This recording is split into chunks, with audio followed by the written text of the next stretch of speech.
Hello बच्चों, my self Rahul Sharma.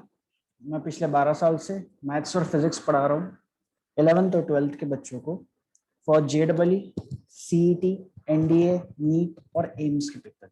ठीक है, तो आज हम लोग स्टार्ट करेंगे एक नया टॉपिक जो कि बहुत ही इंटरेस्टिंग टॉपिक है 10th क्लास का। ट्रिग्नोमेट्री में आप लोग को पता होगा एक टॉपिक होता है लास्ट वाला which is called as heights and distance. तो हम लोग हाइट्स एंड डिस्टेंस का टॉपिक आज पढ़ेंगे। ये आप लोग को फ्यूचर में भी when you are preparing for UPSC exam या एनडीए का पेपर आप देंगे या सीडीएस का पेपर आप देंगे, कंबाइंड डिफेंस सर्विस, वहां पे भी आपको इसमें क्वेश्चन आते हैं। सो this is very interesting and very important question. Okay, very important topic. इस टॉपिक को, इस चैप्टर को सॉल्व करने के लिए हमको दो बेसिक टर्म्स पता होने चाहिए। एक है होता है एंगल ऑफ एलिवेशन और एक होता है angle of depression. Now what do you mean by angle of elevation and angle of depression? ठीक, तो बच्चों ऐसे समझो कि सपोज ये पॉइंट एक ए है जहां से हम लोग देख रहे हैं, यहाँ पे हमारी आंखें हैं और हम पॉइंट ए से पॉइंट बी को देख रहे हैं। ठीक है, इस पॉइंट बी पे एक ऑब्जेक्ट रखा हुआ है। अब जब मैं इसको देखूंगा यहां से यहां ए से बी, तो हम सीधा देखेंगे स्ट्रेट लाइन में। ठीक, एकदम स्ट्रेट लाइन है, ऑब्जेक्ट डायरेक्ट सामने। बट सपोज मेरा ये ऑब्जेक्ट बी यहां की बजाय अगर यहां पे आ जाए, इस पॉइंट पे B1 पॉइंट पे, तो मुझे क्या करना पड़ेगा? मुझे अपनी आंखों को ऊपर उठा के देखना पड़ेगा, है ना। We have to look upward. किसी एक पर्टिकुलर एंगल से ये एंगल ऊपर की तरफ हो जाएगा। इस एंगल को बोला जाता है, जब हम ऊपर की तरफ देखते हैं, इसको बोला जाता है एंगल ऑफ एलिवेशन। जब हम ऊपर की तरफ देखते हैं आंखों की सीध से ऊपर, उसको बोला जाता है बच्चों एंगल ऑफ एलिवेशन, राइट। अगर उसके बजाय ये पॉइंट अगर नीचे आ जाए, ये पॉइंट अगर यहां आ जाए, तो अब मुझे पॉइंट ए से अगर B2 को देखना है तो मुझे नीचे की तरफ देखना होगा, जिस कारण मुझे अपनी पलकों को, हमारी आईसाइट को नीचे लेके जाना पड़ेगा। उस टाइम पे जो एंगल बनता है, this angle is called as angle of depression. This angle is called as angle of depression. Clear है? एलिवेशन का मतलब ऊपर उठाना, डिप्रेशन का मतलब नीचे झुकाना। तो angle of elevation and angle of depression, this two are very important points, क्योंकि ये लगातार इस चैप्टर में यूज होते रहेंगे। हर क्वेश्चन में आपको ये दोनों वर्ड्स देखने को मिलेंगे, तो आपको एकदम क्रिस्टल क्लियर होना चाहिए what do mean by angle of elevation and angle of depression. I hope आपको सबको समझ गया होगा कि जब हम ऊपर देखते हैं तो एंगल जो बनता है उस एंगल को बोलते हैं एंगल ऑफ एलिवेशन, और जब हम नीचे देखते हैं उस टाइम पे जो एंगल बनता है उस एंगल को बोलते हैं angle of depression. Is it clear? क्या क्लियर है सबको? वेरी गुड, आगे बढ़ते हैं, क्वेश्चन स्टार्ट करते हैं। ठीक, सी द फर्स्ट क्वेश्चन। पहला क्वेश्चन हमको दिया हुआ है, an observer at a distance of 10 meter from a tree looks at the top of the tree, the angle of elevation is 60 degree। ठीक, ऑब्वियस सी बात है, ट्री और वो जो आदमी है, ऑब्जर्वर है, ये दोनों ग्राउंड पे खड़े होंगे। तो क्वेश्चन पढ़ के देखो, सिंपल इंग्लिश में क्वेश्चन होता है। हमारा फर्स्ट जो हमारा काम है, हमें क्या करना है एग्जाम में, हमें क्वेश्चन को रीड करना है और क्वेश्चन को रीड करके हमको उसको फिगर बनाना है। अगर बच्चों आप सही फिगर बना लेते हो तो आपका 70% क्वेश्चन वहीं सॉल्व हो जाता है। उसके बाद जो 30% बचता है वो सिंपल कैलकुलेशन होता है, थोड़ा सा ट्रिग्नोमेट्री का टेबल का यूज होगा, साइन थीटा कॉस थीटा के जो एंगल है टेन थीटा के मोस्टली रखता है, और आप क्वेश्चन इजीली सॉल्व कर लोगे। तो आपको फिगर बनाने की प्रैक्टिस करना है क्वेश्चन को रीड करके। ये स्टेटमेंट प्रॉब्लम्स होते हैं जो कि मैक्सिमम मार्क के लिए बोर्ड एग्जाम्स में आते हैं। So an observer at a distance of 10 metre from a tree, तो यहाँ पे कहीं सपोज एक ट्री होगा, ऐसे करके एक ट्री होगा। ठीक, ये एक ट्री है, इस ट्री से 10 मीटर दूर, तो मैंने बना लिया 10 मीटर। 10 मीटर दूर एक ऑब्जर्वर है, एक व्यक्ति खड़ा हुआ है पॉइंट ए पे suppose, and from a tree looks at the top of the tree, the angle of elevation है 60 डिग्री। जब वो यहां से खड़े होके इस ट्री के टॉप को देखेगा, तो हमको कहा गया है कि ये जो एंगल बनेगा, ये एंगल बनेगा 60 degree, right. Then what is the height of the tree? We have to find the value of this thing. Height of the tree कितनी होगी ये हमें निकालना है। बहुत ही सिंपल क्वेश्चन है, मैंने आपको फिगर बनाना सिखा दिया है, तो मेरा 70% काम हो गया है। अब मुझे सिर्फ क्वेश्चन सॉल्व करना है, ठीक। अब चलते हैं बेसिक पे ट्रिग्नोमेट्री के, जो जिसका वीडियो ऑलरेडी मैं पोस्ट कर चुका हूं, आप लोग वहां पे जाके देख सकते हैं कि कैसे ट्रिग्नोमेट्री के वैल्यूज होते हैं। उसका टेबल भी मैंने बताया था, पिछला वीडियो वो पोस्ट किया हुआ है, आप वहां जाके चेक कर सकते हैं, ठीक। तो हमें निकालना है opposite side which is h, and we know the adjacent side which is 10 metre. So we have to use that term which relate opposite and adjacent. तो हमें पता है अपोजिट और एडजेसेंट को जो रिलेट करता है वो होता है 10. So 10 and angle is 60 degree, 10 of 60 degree. अगर मैं ध्यान से देखूं तो ये एक मेरा ट्राइंगल बन गया है, राइट एंगल ट्राइंगल है, जो कि यहाँ से ऐसे करके है ना, ये बनाने की जरूरत नहीं है, अगर आपने ट्री बना दिया है तो आपको समझाने के लिए मैंने बताया this is right angle triangle. So 10 of 60 degree यहाँ पे क्या हो जाएगा, opposite upon adjacent, and we know the value of 1060, 1060 is √3, so √3 is equals to h upon 10 हो गया। Therefore, the height of the tree is 10√3 metre. आप अपना answer यहाँ पे भी छोड़ सकते हैं 10√3, या फिर अगर सिंपल होता है तो अगर आपको √3 की वैल्यू पता है विच इज 1.73, तो 10 into 1.73 becomes 17.3 metre. So this is your final answer. आप ऊपर भी छोड़ सकते हैं 10√3 पे, या 17.3 मीटर भी आप लिख सकते हैं। आई होप सबसे सिंपल क्वेश्चन है, आपको समझ गया होगा। आपको बच्चों स्टडी कैसे करना है देखिए यूट्यूब पे, क्योंकि बहुत से बच्चे पहली बार पढ़ रहे होंगे यूट्यूब पे, या आपको आदत नहीं होगी, क्योंकि बहुत से बच्चों को ऑफलाइन की आदत रहती है। ऑनलाइन में आपको स्टडी किस प्रकार करना है, पहले आप पूरा समझ लीजिए, उसके बाद आप इसको पॉज करके क्वेश्चन खुद बिना देखे खुद से सॉल्व करिए, ठीक है। पहले समझ लीजिए, फिर बिना देखे खुद से सॉल्व करने की कोशिश करिए, जहां पे अटकते हैं वहां पे रिवाइंड करके आप वापस देख सकते हैं। क्लियर? तो ये हो गया हमारा फर्स्ट क्वेश्चन। आजा क्वेश्चन नंबर 2 देखते हैं। What is question number 2? थोड़ा सा लेंदी है क्वेश्चन। क्वेश्चन है, to find the width of the river a man observes the top of a tower on the opposite bank making an angle of elevation 60 degree. यानी कि एक river की बात हो रही है, तो ये मैंने एक रिवर बना दी, राइट। इसके ये दो बैंक होते हैं, दिस इज फर्स्ट एक साइड का बैंक है, and this is second side का बैंक है। अब क्या हुआ यहाँ पे, to find the width of the river a man observes the top of a tower on the opposite bank making an angle of 60 degree. तो यहाँ अपोजिट साइड में एक टावर लगा हुआ है ऐसे करके, ठीक है। इसको थोड़ा सा पास में लेके जाते हैं, मैंने दूर बना दिया है। तो ये अपोजिट साइड में एग्जैक्टली यहाँ पे एक ऐसा करके टावर होगा, और यहाँ पे एक ऑब्जर्वर खड़ा हुआ है पॉइंट ए पे। इस चीज को कैलकुलेट करने के लिए, किसको, रिवर के विड्थ को कैलकुलेट करने के लिए, इस आदमी ने, इस ऑब्जर्वर ने टावर की हाइट को, टॉप पॉइंट को देखा। जब उसने टॉप पॉइंट को देखा तो एंगल ऑफ एलिवेशन उसको दिखा 60 डिग्री। क्लियर है यहाँ पे? When he moves 50 meter backward from the bank and observes the same top of the tower, his line of vision makes an angle of elevation of 30 degree. अब क्या हुआ, अब ये आदमी यहां से पीछे की तरफ बैकवर्ड डायरेक्शन में गया, कितना डिस्टेंस, 50 मीटर। यहां से गया 50 मीटर, कहां पे आ गया, पॉइंट बी पे। पॉइंट बी पे आने के बाद वापस इसने जब उसके टॉप को देखा, टावर के टॉप को, तो अब एंगल ऑफ एलिवेशन जो बन रहा है हॉरिजॉन्टल से, वो दिया हुआ है, दैट इज 30 डिग्री। क्लियर? हमको निकालना है find the height of the tower and the width of the river.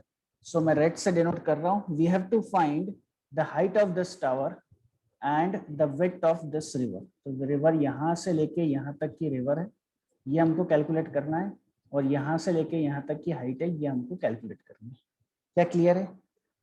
अच्छा, ए बी तो नाम दे दिया, let us assume this as point C, this as point D. हमने ए बी सी डी 4 नाम दे दिए। अब हम कैसे करेंगे, सबसे पहले मैं लेता हूं इन ट्राइंगल ए सी डी। आप सभी को दिख रहा होगा छोटा वाला ट्राइंगल जो बन रहा है, राइट एंगल ट्राइंगल, क्योंकि यहाँ पे एंगल 90 डिग्री है। इन ट्राइंगल ए सी डी, क्योंकि 90 डिग्री है, मतलब मैं ट्रिग्नोमेट्री का यूज कर सकता हूँ।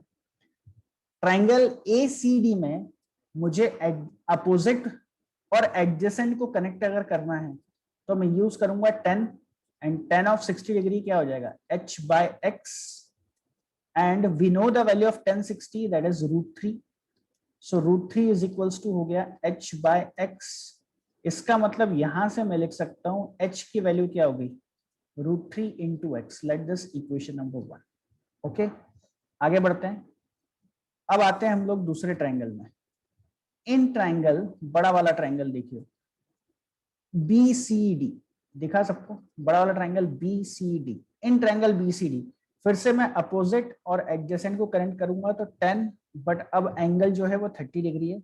सो tan 30 हो जाएगा अपोजिट अपॉन एडजेसेंट, मतलब x प्लस 50 इन दोनों को करेक्ट करूंगा. And we know that the value of tan 30 is 1/√3. तो यहां से बच्चों 1/√3 हो जाएगा h divided by x plus 50. अगर मैं क्रॉस मल्टीप्लाई करता हूं तो क्रॉस मल्टीप्लाई करके मुझे मिलेगा x plus 50 is equals to h √3. ठीक है, मैं काम करता हूं, इस √3 को डिनोमिनेटर में ही रहने देता हूं. ओके, यहाँ पे ऐसे ही रहने दिया, x प्लस 50 को क्रॉस मल्टीप्लाई किया. Let this be equation number 2. अगर बच्चों मैं ध्यान से देखूं इक्वेशन 1 एंड इक्वेशन 2, तो यहाँ पे भी h है, यहाँ पे भी h है. देयरफॉर हम बोल सकते हैं √3x will be equals to क्या हो जाएगा, x प्लस 50 बाय √3. करेक्ट है.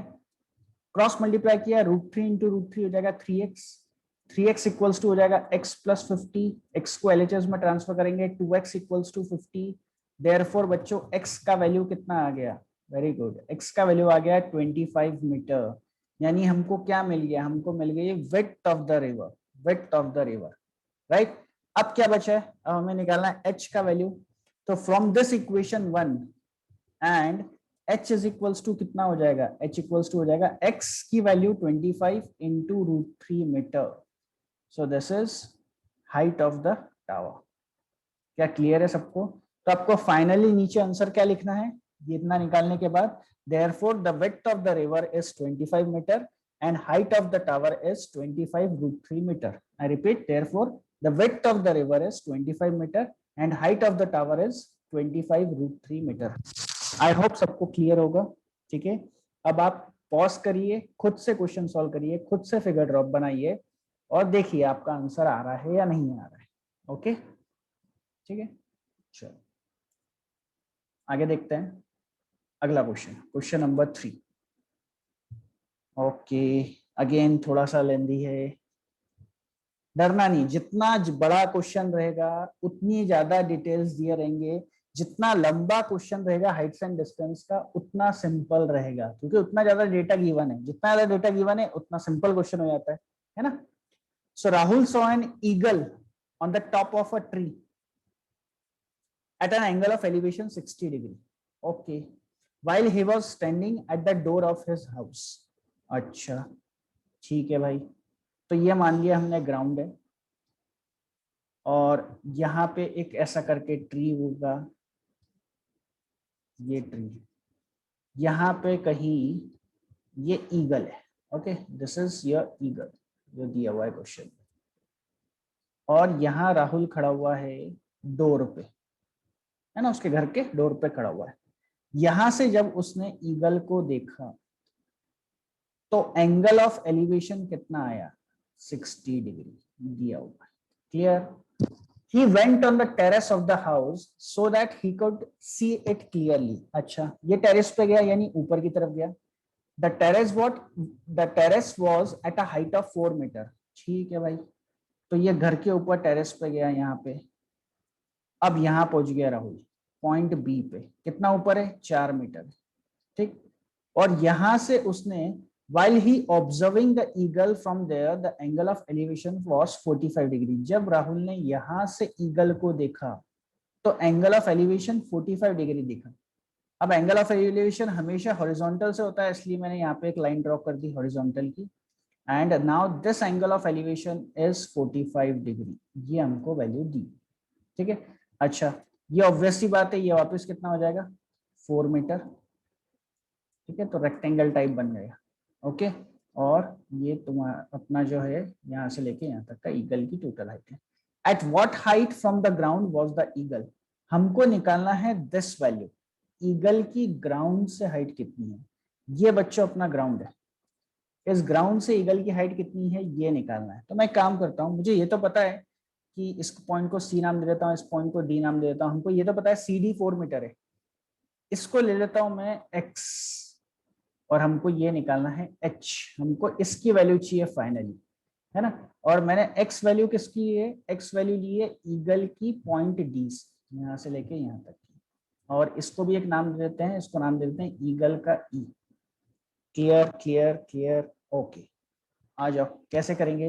अच्छा AC का वैल्यू हमको नहीं पता है, नहीं दिया हुआ है, कोई बात नहीं, नहीं दिया हुआ है तो इसको एक काम करते हैं, स्मॉल r ले लेते हैं। इसको आप अज्यूम कर सकते हो, क्योंकि इसका यूज, इसका आंसर हमको नहीं चाहिए, तो मैंने इसको अज्यूम कर लिया r। ओके, दो ट्रायंगल आप सभी को दिख रहे होंगे। पहला ट्रायंगल देखो, इन ट्रायंगल, पहला ट्रायंगल कौन सा है, कौन सा है भाई। ट्रायंगल ले लेता हूं मैं ACE, दिखा, ACE, ये वाला ट्रायंगल ACE। अपोजिट और एडजेसेंट को कनेक्ट करना है, तो 10 एंगल कितना है ACE का, 60 डिग्री। 10 60 डिग्री क्या हो जाएगा, अपोजिट, अपोजिट टोटल हाइट है, उसको मैं लिख रहा हूँ x+4, क्योंकि मैं x की वैल्यू निकाल लूंगा तो h की वैल्यू ऑटोमेटिक आ जाएगी। x में अगर 4 ऐड कर लेंगे तो h की वैल्यू आ जाएगी, x+4 divided bye r। And 1060 कितना होता है, 1060 होता है √3। अच्छा मुझे r की वैल्यू नहीं चाहिए, तो मैं इस इक्वेशन को r के फॉर्म में लिख लूंगा, क्योंकि मुझे r की वैल्यू नहीं चाहिए। तो r इक्वल्स टू क्या हो जाएगा, x+4 divided by √3। Let this be equation number 1। Clear. दूसरा ट्रायंगल देखते हैं, ऊपर वाला।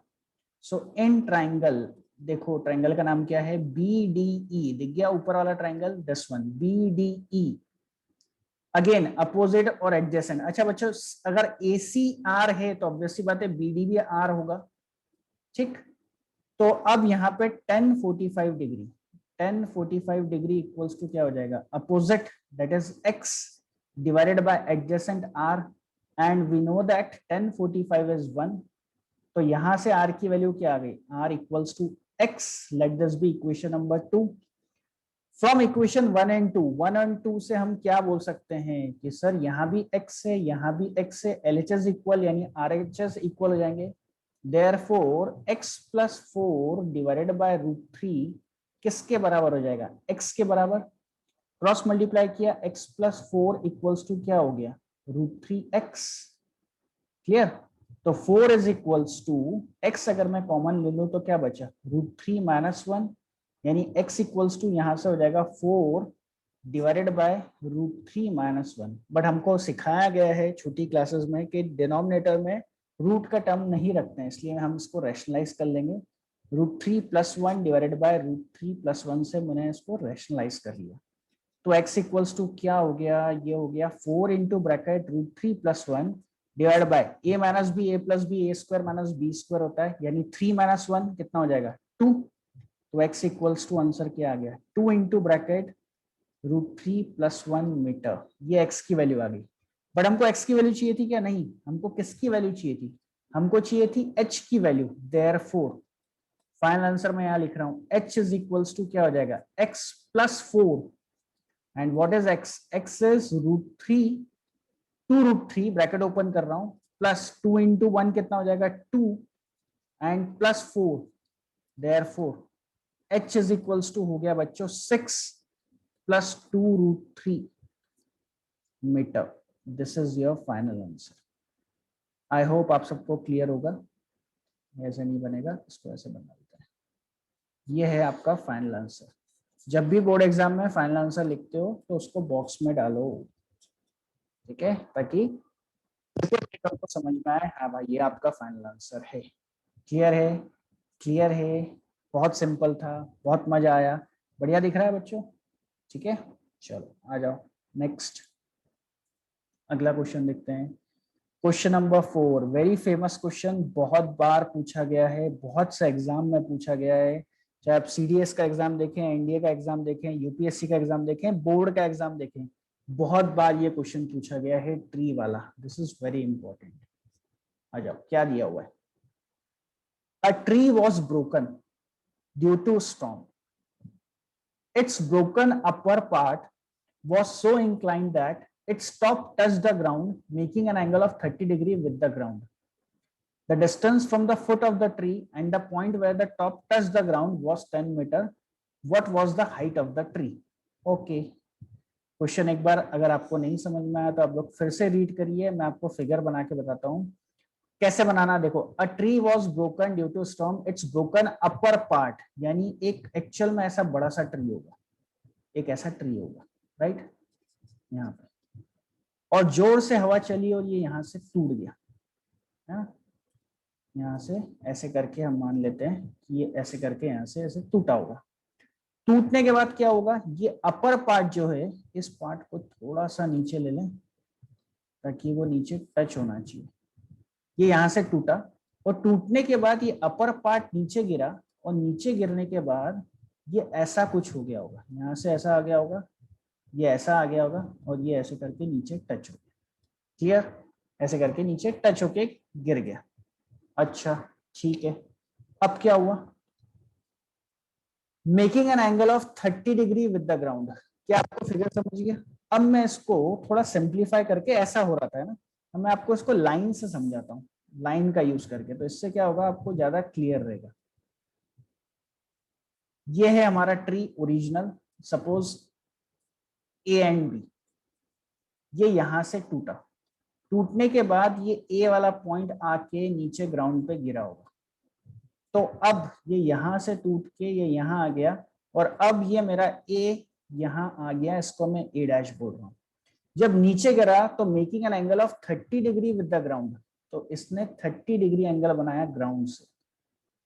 The distance from the foot of the tree and the point where the top touched the ground was 10 metre. हमको बोला गया है कि ये डिस्टेंस जहां पे टच हुआ है और जहां पे उसका फुट था, this distance is 10 metre. What was the height of the tree? Tree का हाइट कितना है ये हमें निकालना है, तो let us assume the height of the tree as h, इसको हमने h मान लिया। अब h में से देखो बच्चे, h को अगर मैं दो पार्ट में डिवाइड कर दूं x एंड y, तो हमें पता है कि h is equals to x plus y हो जाएगा, राइट, जिसमें से ये y x वाला पार्ट कहां से कहां तक है, यहां से लेके यहां तक x वाला पार्ट है, और इसके ऊपर वाला जो पार्ट है ये y वाला पार्ट है। ये y वाला पार्ट टूट के जब नीचे गिरा होगा, इसका मतलब ये जो लेंथ है, ये लेंथ कितनी होगी, ऊपर वाले पार्ट के बराबर, यानी y। क्लियर? a डैश ये पॉइंट b है, ये पॉइंट c दे दिया।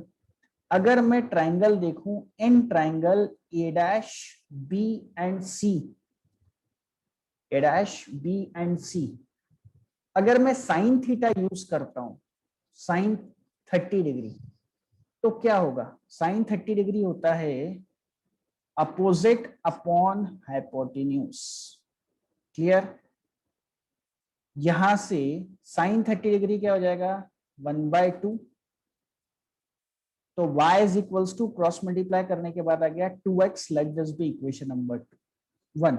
ओके, एंड अगर इसी ट्राइंगल में मैं अगर tan थीटा यूज करता हूं, tan 30 डिग्री, tan 30 डिग्री क्या हो जाएगा, opposite upon adjacent, and tan 30 कितना होता है, 1/√3, so this will become x/10। Therefore बच्चों यहां से x की वैल्यू कितनी होगी, 10/√3, तो मुझे x की वैल्यू मिल गई 10/√3। देयरफॉर मैं वो वैल्यू उठा के अगर यहाँ पुट करूं तो y की वैल्यू क्या हो जाएगी, है ना, इस वैल्यू को उठा के अगर यहाँ पुट करेंगे तो y की वैल्यू हो जाएगी 20/√3। ठीक, देयरफॉर हमारा फाइनल आंसर क्या होगा, x plus y, total height, x है 10/√3, y का कितना है भाई, 20/√3, तो कितना हो गया 30/√3, and we know that 30/√3 can be written as 10√3 metre. क्या क्लियर है सबको? क्या क्लियर है? So this is your final answer, h height of the tree is 10√3 metre. I hope सबको क्लियर होगा। क्लियर है? गुड, है ना, लिख लीजिए पॉज करके। पढ़े आगे, आ जाओ अगला क्वेश्चन देखते हैं। क्वेश्चन नंबर 5, क्वेश्चन नंबर 5 क्या है, A kite is flying at a height of 60 metre above the ground. एक काइट है, पतंग है जो कि 60 मीटर ऊपर उड़ रही है ग्राउंड से. The string attached to the kite is tied at the ground. It makes an angle of 60 degree with the ground. मतलब angle of elevation होगा. Assuming that the string is straight, find the length of the string. Okay, कोई बात नहीं. Ground होगा, ground से kite ऊपर उड़ रही है यहाँ कहीं, और यहाँ पे हमने काइट को बना लिया ऐसे करके. ये काइट है भाई हमारी. ओके, और ये kite, the string attached to the kite is tied at the ground. It makes an angle of 60 degree. तो इस पॉइंट से काइट ऐसे कनेक्टेड थी and it is making an angle of 60 degree with the ground. ये 60 degree बना रही है. तो A से कनेक्टेड थी, ये काइट है K, और ये ग्राउंड अगर एकदम नीचे लेके आए जो 90 डिग्री बना रहा है, इस पॉइंट को B नाम दे दिया. ये हाइट हमको दी है 60 metre, height of the kite, कितने ऊपर उड़ रही है. Assuming that the string is straight, find the length of the string. हमको इसकी वैल्यू निकालनी है x की, ka का वैल्यू हमको निकालना है. मतलब मेरे पास अपोजिट का वैल्यू दिया है, मुझे हाइपोटेन्यूज निकालना है. तो अपोजिट और हाइपोटेन्यूज को कौन कनेक्ट करता है? Very good, sine theta. तो साइन 60 डिग्री क्या हो जाएगा? Opposite divided by hypotenuse. Sine 60 कितना होता है बच्चों? साइन 60 होता है √3/2 is equals to 60/x. Cross multiply कर लेंगे, x इक्वल्स टू कितना हो जाएगा? 120, और √3 को नीचे ले आएंगे, √3 रैशनलाइज करेंगे, √3 डिवाइडेड बाय √3. √3 इंटू √3 कितना हो जाएगा? 3. 120 डिवाइड बाय 3 कितना हो गया? 40. तो आंसर कितना हुआ? 40√3 मीटर. That's it. बहुत ही सिंपल क्वेश्चन, सिंगल ट्रायंगल वाला क्वेश्चन था, बहुत आसान है ना. नीचे लिख सकते हैं QED. QED का मतलब क्या होता है? Quite easily done. Quite easily done. Clear है सबको? वेरी गुड, है ना. पॉज करके लिख लीजिए. चलो नेक्स्ट एक क्वेश्चन और देखते हैं. Question number 6. ये क्वेश्चन करने के बाद आई होप आप आपके बोर्ड के एग्जाम में हाइट्स एंड डिस्टेंस के कुछ सभी क्वेश्चंस, कोई भी क्वेश्चन आए, बड़ी आसानी से आप सॉल्व कर सकते हो. क्वेश्चन है, 2 poles of height 18 metre and 7 metre are erected on the ground. Okay, ground बना लिया. एक पोल है जिसकी हाइट है 18 मीटर, एक पोल है जिसकी हाइट है 7 मीटर.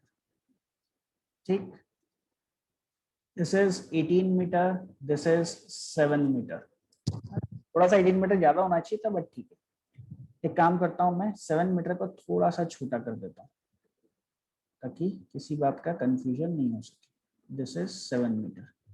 ओके, अब थोड़ा प्रॉपरली प्रोपोर्शनेट दिख रहा है. The length of the wire fastened at the top is 22 metre. इन दोनों के टॉप को जिस वायर ने कनेक्ट किया है उसकी लेंथ हमको दी गई है 22 metre. Find the angle made by the wire with the horizontal. ये हॉरिजॉन्टल होगा, हमें ये एंगल निकालना है बच्चों कि ये एंगल की वैल्यू कितनी होगी. ठीक, कोई बात नहीं. अच्छा, 18 मीटर क्या है? 18 मीटर यहां से लेके यहां तक है. ओके, जिसमें से अगर मैं देखूं तो ये 7 मीटर हो गया, क्योंकि ये 7 मीटर है तो ये भी 7 मीटर हो जाएगा. यानी ये कितना बचा, इसको नेमिंग कर देते हैं ABCDE. हमको पता है हमारा CD 7 मीटर है, तो DE कितना होगा? 11 मीटर. 18 माइनस 7. मुझे अपोजिट पता है, मुझे हाइपोटेन्यूज पता है. अपोजिट और हाइपोटेन्यूज को कौन कनेक्ट करता है? Sine theta. तो sine theta equals to opposite upon hypotenuse. 11/22 is 1/2. So sine theta is 1/2. और याद करो टेबल, याद करो पिछले वीडियो में हमने पढ़ा है कि साइन थीटा की वैल्यू 1/2 कब होती है? When theta is equals to 30 degree. Therefore our answer is 30 degree. क्या क्लियर है सबको? क्या क्लियर है? So this is your answer. Clear? Good, है ना. पॉज करके सॉल्व कर सकते हैं. ठीक. So guys, all the best for your board exam, and please like and subscribe the channel to get more videos. Okay, thank you students.